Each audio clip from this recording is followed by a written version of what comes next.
Right, welcome back to the channel and a new video. I'm going to follow on the story that I mentioned the other week about being scammed. So since I was scammed,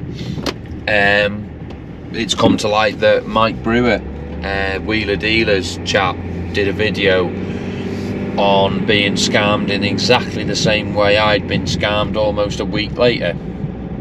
So if you're new to the channel, I deal in small plant and machinery. People who are regular watchers will know this, but I'll just recap for anyone who's new. We deal in small plant machinery, mowers, tractors, sub £10,000 second-hand machinery. I work on my own. I've been working now for a couple of years, and we slowly but surely growing the business every day. We got a great customer base. We do all right. We don't make millions, but I get by. Very difficult to find stock. It's always good when you get good customers and you get good stock in for reasonable prices, and we try our best. We try and go over above and beyond. We help certain customers out if people get in trouble, but you always have pitfalls in this job. And one of the pitfalls happened to me last 2 weeks ago now. Was somebody scammed my card machine for £4,000, just shy of £4,000 for a mower. And I have vaguely mentioned it, but I'll go into it a bit in detail now and tell you what's going on. So from the beginning, I had a phone call at about 4 or 5 o'clock from a customer who said he wanted to buy a particular mower that I had for sale. He also then asked me if I did new mowers, and I said no, I don't do new mowers, I do second hand, but we've got this. It was a John Deere X155R. It had done 80 hours. This thing was immaculate.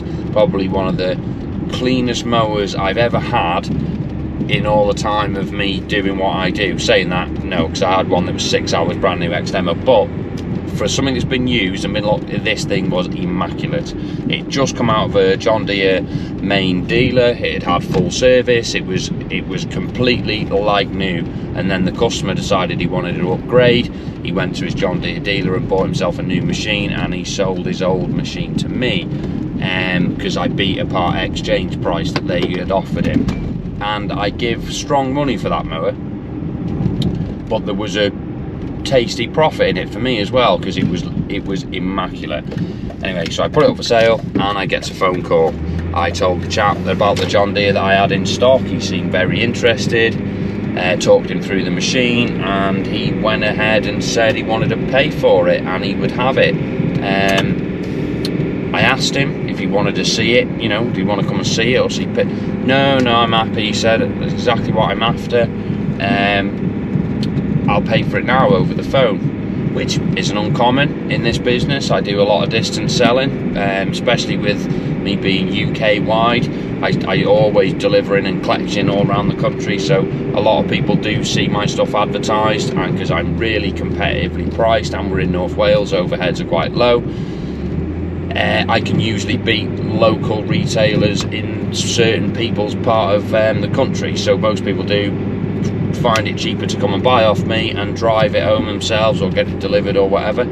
Anyway, so yeah, he went ahead with the payment. He ran a set of card details through my machine, which declined, which isn't uncommon. Anyway, he must have got the details right, so he said, hang on, I'll try again, and it declined. I said, look, it's declined twice, make sure your funds are in order, etc, etc. It's all right. He said, I got another card here, I'll use my other card. And he ran his other card, and that also declined. Credit card limit reached. And he said, hang on, let me ring you back. He said, rang me back within 30 seconds. He said, oh, I've spoke to me mate. He said he let me put it on his card. I said, yeah, no problem. Anyway, so he ran a set of card details through, and it went through. Went green on my terminal, and it went through. But because he tried 3 different cards and it was a distance sale over the phone, something wasn't quite right. So I picked up the phone. As soon as he got off the phone with me, I rang my card machine provider. I didn't mention them before, but I'm going to mention them now because they haven't helped me at all.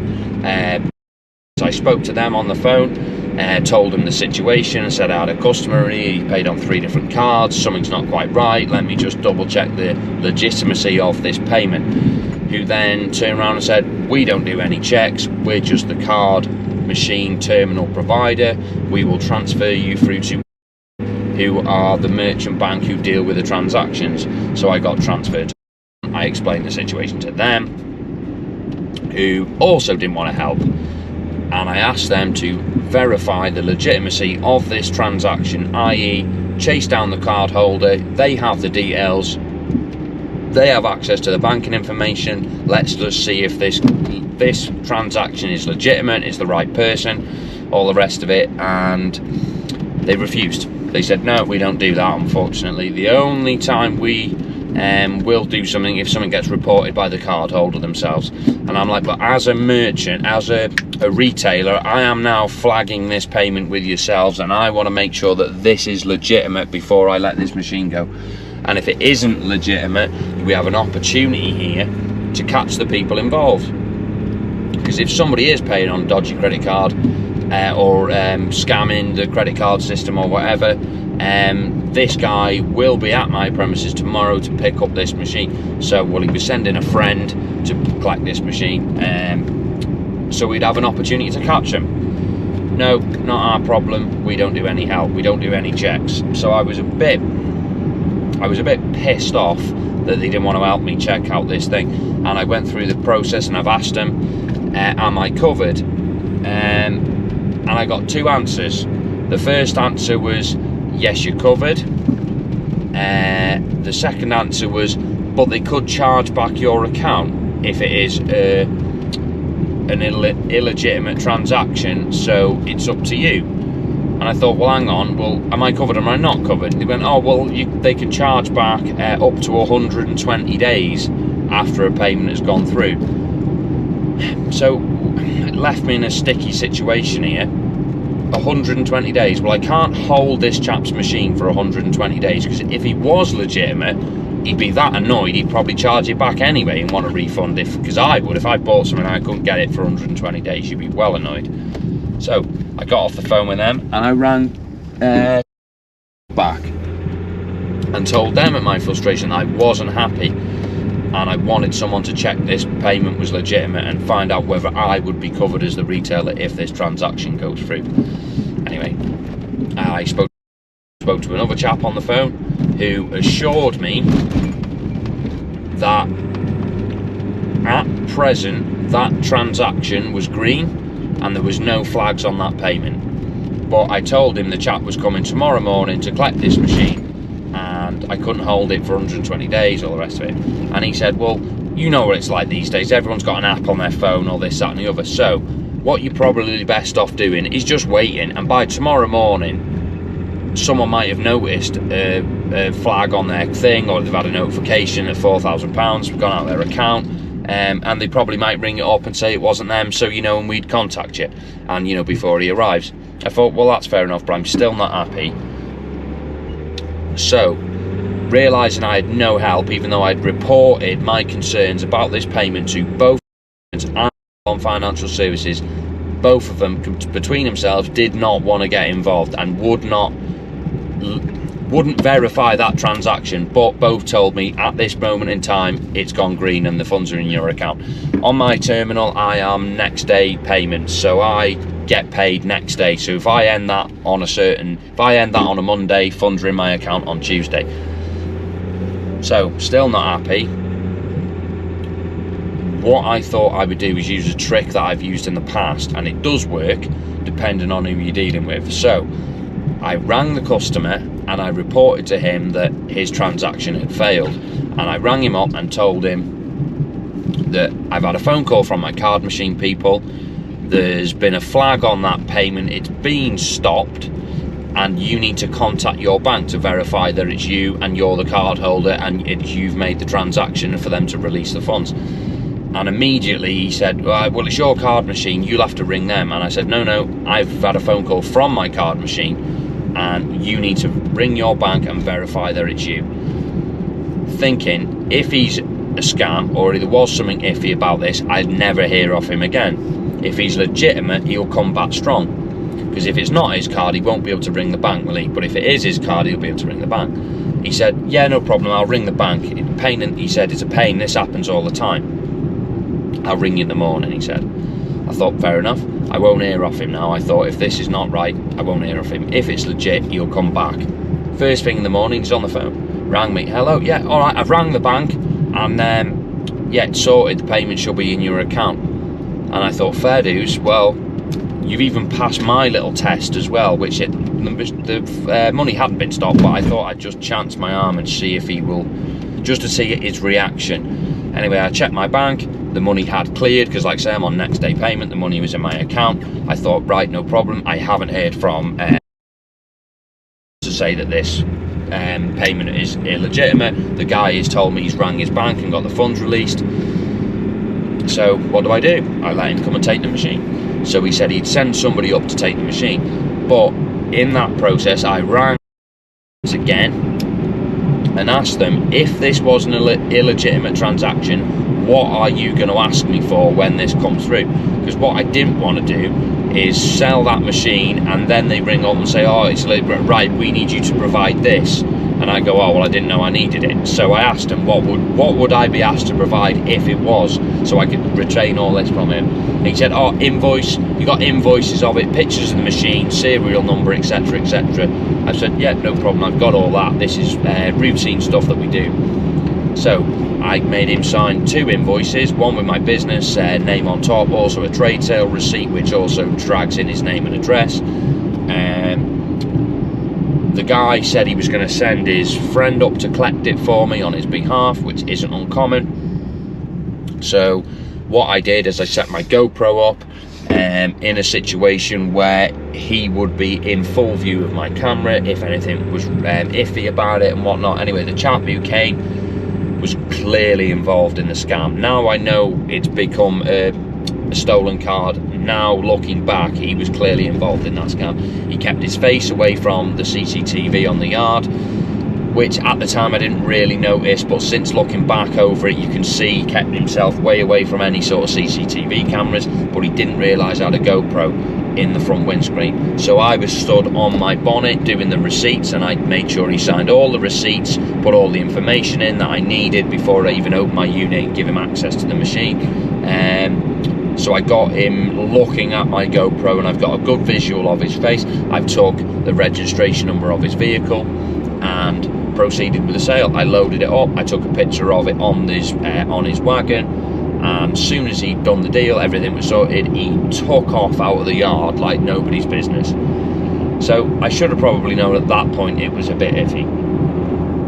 But as far as I'm aware, I've been told it's green lighted, no one wants to check, I've been told I'm covered. A week later I get an email from telling me that it was a stolen card, the card holder does not recognise the transaction, and I'm going to be charged back the £4,000 or £3,750. Straight away I rang services and told them, not a chance, I reported it to you, you didn't want to do anything about it, and now this is my problem. And I was told categorically, yeah, you're the problem, you're as a retailer liable, which I was not happy with. So I immediately then rang who said they would fight this case on my behalf if there was an issue in the future, and saying that I would be covered as a retailer. So I rang straight away. First thing they said, nothing to do with us, it's between you and we don't get involved in any chargeback, we just provide the card terminal thing. And I said, hang on, I've got it on record here that you said that you would fight this on my behalf if there was a problem. Nothing to do with us. I thought, like that is it. So they're all happy when they're taking the fees, aren't they? They're happy that they're taking their monthly money, and they're all not bothered about the transaction. Are they letting people take these transactions knowing full well they're going to make on it? Anyway, different story. So I was raging, rang, told them, they said they wouldn't help me, I'm liable. And I thought, not happening. But apparently there's a disputes process that I could fill in. So immediately gets to the dispute process, files all my information that I've got, invoices, pictures of the guy who collected it, and I wrote a covering letter as well with that, telling them everything that had happened, that I'd spoke to the bank, I'd reported it to him, that I have my suspicions. Not one of you wanted to pick up the phone and check that this was legitimate, but now it's gone wrong, it's my fault. So I think I've done more than my due diligence there. I've done above and beyond. I've even reported it to him before I let it go. just to double check, and they didn't want to check. They weren't interested. I then said, well, do I now report this to the police? And they turned around and they said, well, that's up to you. If you want to report it to the police, that's up to you. And I thought, right, okay. So anyway, I get on phone to the police, get a crime reference number, get put through to the fraud people, explain my situation to them, give them all the information I had, and then asked them to send. I said, like, do you want me to send over the picture of the guy, this, that, and the other? Oh, unfortunately, we're on an internal system and we cannot accept ingoing emails or any sort of evidence being put forward to us. But I could give a brief description of the guy who picked it up. White, middle-aged man. Like, yeah, raging. I've got a 4K capture there of the guy's face. No, we don't want that. But you can give us a brief description, they said. So anyway, so I give him a brief description, talked it through with them again, and then they told me that they do not investigate fraud. All they do is log it on the system and pass it over to the big people in the background, who will decide whether it's valid of an investigation. With it being such a small amount to them, huge to me, £4,000, can you imagine how much wages these people are on? So if you're in a situation where you investigate this stuff and you're on £3,000 a month or £2,000 a month, well, that's 2 months. If you don't find those people in 2 months, you might as well have not bothered, because that's £4,000 that you've paid in wages. So I know what's coming here. They ain't going to bother looking, are they? They're going to chase something with substantial more value, where they've got a good chance of retrieving more money than it would cost in labour to retrieve the money in the first place.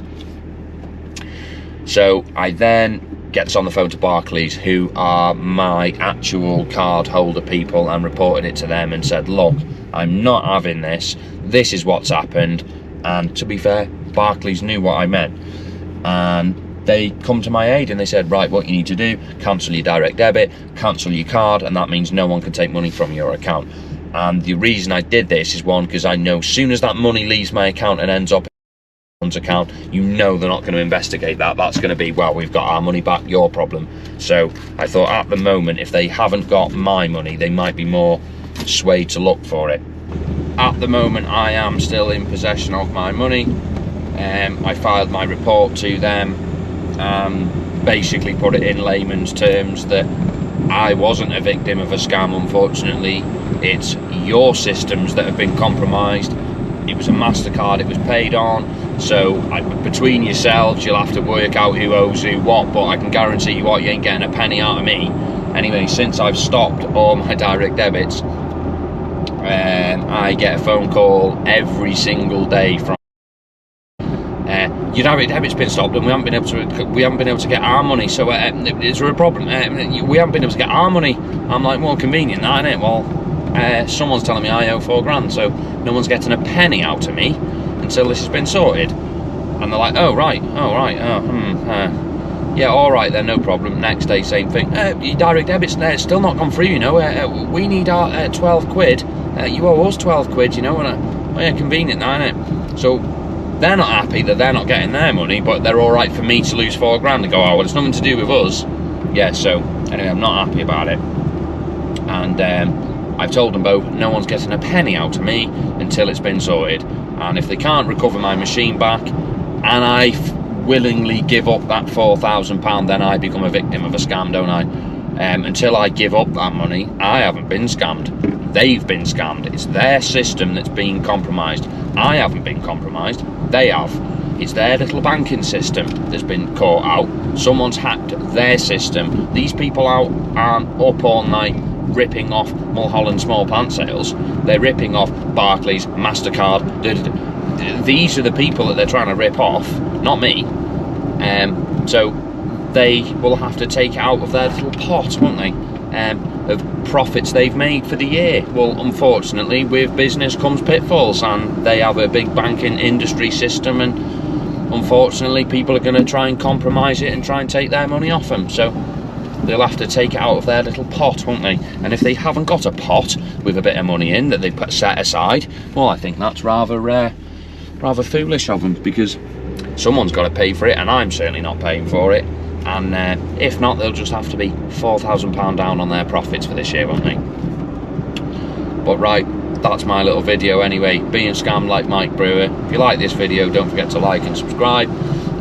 share it about, and I'll keep you posted on how it works out and who ends up paying this bill. But 95% sure I won't be paying it, and if they do make me pay it, I've already come to the agreement that I can't afford that amount of money, so if I am going to have to pay it, unfortunately they'll have to take it on as instalments, and I can only afford £1 a week, so they will have to retrieve their money in a slow, long process, and by then I might have been able to afford to pay for it. But anyway, I'll catch us all on the next one, and see you soon.